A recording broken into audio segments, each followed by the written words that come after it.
Yo, what's going on, guys? Welcome back to the channel. We're doing an in-depth guide for Manadome. This deck is absolutely crazy. We're getting it in Cyberstorm Access, and it's probably going to be the next future good stuff Synchro deck. I'm going to show you 4 versions of this deck I'm playing right now. We have Adventure Manadome, Spright Manadome, Bystial Manadome, and of course Scareclaw Manadome. So let's break down the Manadome cards and what you have to play as a part of this deck. Let's start off with Visa Star Frost. It's an level 6 tuner, so you can do really easy Ultra Zolkin plays with this card. So that might be a version you play in the extra deck. You might have Zolkin, Crystal Wing, Synchro Drag. You can go straight into a Scareclaw Nightheart to search the Scareclaw field spell, and now you have access to a engage in the form of Scareclaw Nightheart. Next up is Manadome Imagining. So to be honest, you don't need to run this card. I'm just testing at the moment. You get to reveal a Manadome or a Visa Starfrost card, draw 2 cards, and then put a card to the bottom of the deck. He's one of the cooler heart monsters we get because as a quick effect, he can special summon himself by popping a 15-21 stat monster or the Manadome monsters, and when the Manadome monsters are popped, they also trigger and have additional effects. So he's actually a really good starter card, and of course on summon,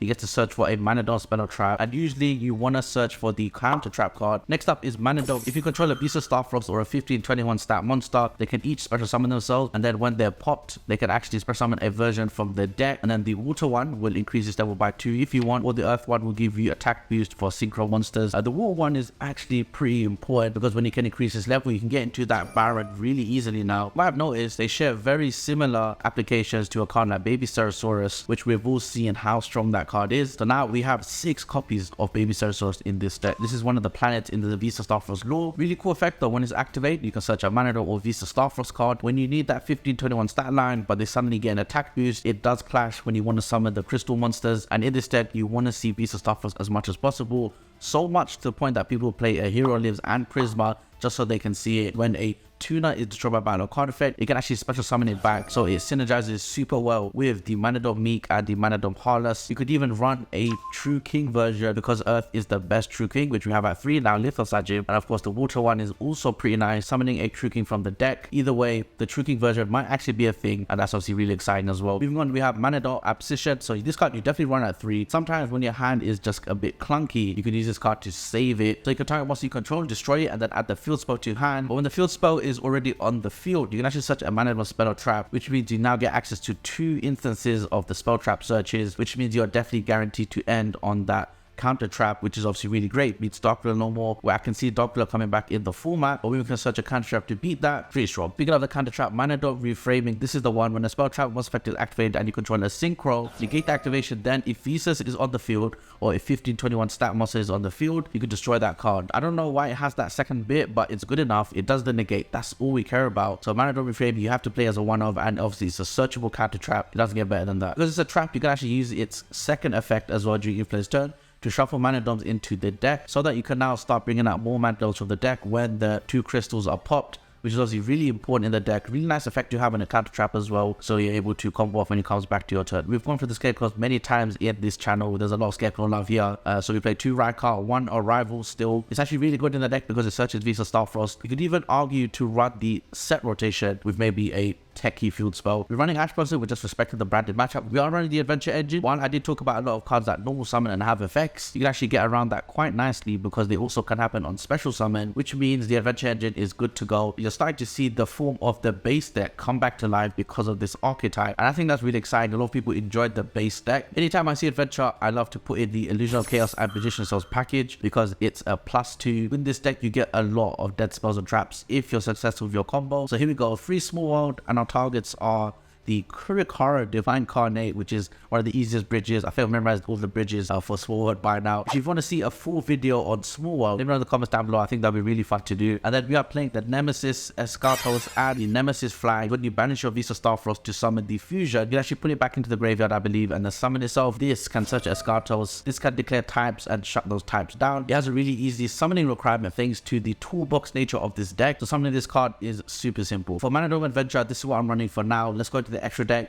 Typical stuff, Scareclaw Nightheart, really good. You play Cross Sheep because Vicious Astride can be summoned. You can bring out more tuners from the graveyard and go into a Baron with that Vicious Astride. Nami Unicorn just goes well with IP Masquerena. This used to be Spright Elf, RIP. We're playing Appaloosa because we do summon a lot of what's on the board, and it's probably part of most of the end combos. Can play 2 Vicious Astride because he is really important. You're going to end up summoning him when he comes back to your turn, and his effect is actually pretty decent. you can get to like 4k. We play Herald of the Archetype because we have the Nemesis monster at the level 2 tuners. You could definitely replace this for something like a second Baron, which probably might work out better. You could replace this with a Coral Dragon. You can even replace this with a Stardust, so the Axel Synchro can bring it out on your turn. Manadome Reinhardt, we are running this card in the Manadome deck. For every tuner in your graveyard, this card can attack multiple times. Play Cheng Ying because he's just the best level 10 Synchro. We're playing all the best level 10 Synchros, by the way, in this deck. You could also run the Ice Jade Synchro, which I probably might run. Play Baron de Fleur, which you could run 2 off because it's a soft once per turn negate. And then we're rounding off with Chaos Angel, which does release in Cyberstorm Access. This card, guys, is the power creep of the Synchro mechanic. If you've seen my discussion videos, you've seen me mention this card time and time again. You don't even need tuners anymore. Your target card on the field and banish it when this card is special summoned, not synchro summoned, which means it has applications with the Baron de Fleur if it tags it out in the standby phase. And then we're rounding off with the Bystial Dispower, which you can summon easily with the Excel Synchro. I don't want to take too much of your time, so I'm going to go into the Manadome Bystial version because they're level 6. You can average into the level 8s and 10 synchros, and Bystial Rebellion is of course able to set up your board so you can do quick synchros. You can see here we're running the Red Eyes Dark Dragoons and the Mannadium Dragon because this card can of course trigger a fusion summon, and because you're running Bystials because they're dragon effect monsters, you can actually summon a Red Eyes Dark Dragoon really easily. I can't believe this card actually exists. Generic light and dark removal, and then of course an insane effect that can pretty much end games by himself. Typically players will go into a Zeus to break a board, but because Baldrake is on the field, because his effect is live, you'd actually tribute a other light or dark and then banish that Exceed monster so they can't even go into the battle phase and attack with it. If you're anything like me and you love the Scareclaw archetype, then I think this is the version you probably want to play. Yes, we can see the 3 True King Lithosagim, and because everything in the deck is an earth type, we can have special summon this card and go absolutely insane. Some decks need all the extra deck starters, and once you remove them, it's only really tough for them to even come back into the game. And of course it's a nice link extender as another body for tryhard. But let's talk about the Scareclaw lineup. We've got 3 Acro, 2 Astra, 1 Below, and of course the Scareclaw Caster, another huge buff to the Scareclaw archetype. Because we have earth tuners here, because we have level 3 non-earths, we can also go into the Nat Beast, which is pretty absurd. So there we go, guys, a lot of tools for the Scareclaw Manadome deck. In this version as well, we run a second Nightheart and a second Tryhard, but we do keep to the same level 10 Synchro engine. With True King Lithosagim, you now have more ways to pop the Manadome Meek and the Harness. When this deck comes out, it's going to be insane. We're going to see a lot of versions of it. Manadome Spright is a version. Because of the level 2 tuners, you can actually spam the Spright monsters, gain advantage, and of course build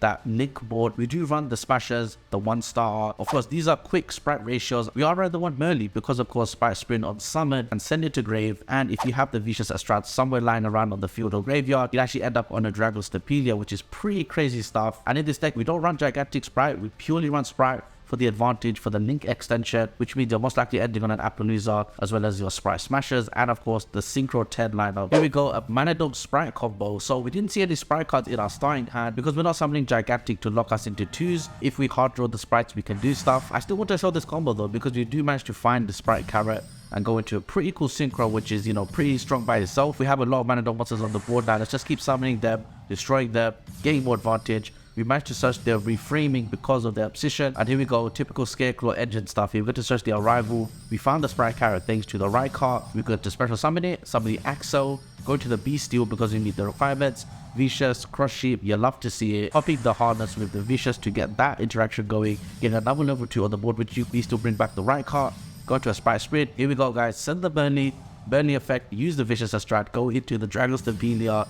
This is pretty crazy stuff we're seeing right here. I want to say this is where Spright Elf would have sat nicely. If we had a better target for the right card, we could have went into a Gigantic, but we don't, unfortunately. But this is still a pretty broken board, guys. We have a Herald of the Arclight here as a Omni Negate. We have the Omni Negate counter trap. We have the Dragon Stapelia negation, Bystial negation / disruption, Baron negation. This is just an early version of the Spright Manadome deck, but you could also incorporate more cards like Gigantic Spright to hopefully go into those Spright Smasher and the Spright Sprint double cross combo. But there we go, guys. That's the combo for the Spright version of Manadome. There we go, guys. That's been the video. Thank you so much for watching. If you liked the video, make sure to drop a like. Let me know in the comments which version of Manadome are you excited to play. If you want to see a dual commentary where I take this deck online and you see the true potential against the meta, let me know in the comments down below, and I'll catch you guys in the next one.